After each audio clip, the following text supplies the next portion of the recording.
তারপরে গিয়ে হচ্ছে অ্যাডমিশনের জন্য পড়ে ফাটাই ফেলবো, ওই দিন কিন্তু এখন আর নাই। এখন তোমার যদি পড়ে ফাটাই ফেলতে হয় তাহলে একেবারে প্রথম থেকে পড়ে ফাটাই ফেলতে হবে। আজকে তোমরা দেখতেই পাচ্ছ যে আজকে ঢাকা ইউনিভার্সিটির কিন্তু রেজাল্ট বলতেছে পরীক্ষা হয়ে গেল।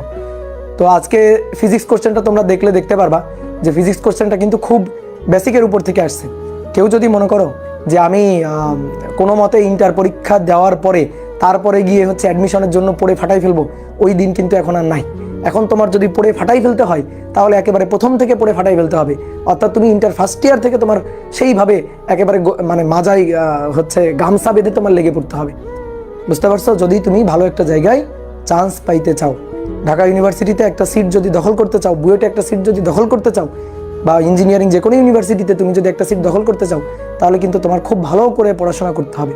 শুধু ইঞ্জিনিয়ারিং বা ঢাকা ইউনিভার্সিটির কথা কেন বলি, মেডিকেলের জন্য যদি তোমার মনে করো যে টার্গেট থাকে তাহলে কিন্তু সেইভাবে পড়াশোনা করতে হবে, একেবারে একাডেমি থেকে পড়াশোনা করতে হবে। ঠিক আছে? এখন যদি তুমি মানে একটু ঢিলা দাও, ঠিক আছে, তাহলে অন্যজন কিন্তু এই সুযোগটা কাজে লাগায় অন্যজন কিন্তু আগায় যাবে।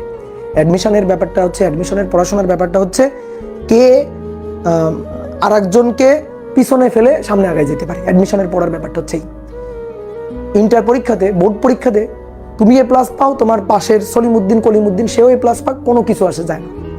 কিন্তু চান্স পাওয়ার ক্ষেত্রে কিন্তু ব্যাপারটা ভিন্ন রকম। চান্স পাওয়ার ক্ষেত্রে সিট হচ্ছে 10টা, তাহলে সিট 10টা, তার পিছনে 10টা সিটের পিছনে লড়তেছে কতজন? 1000 জন।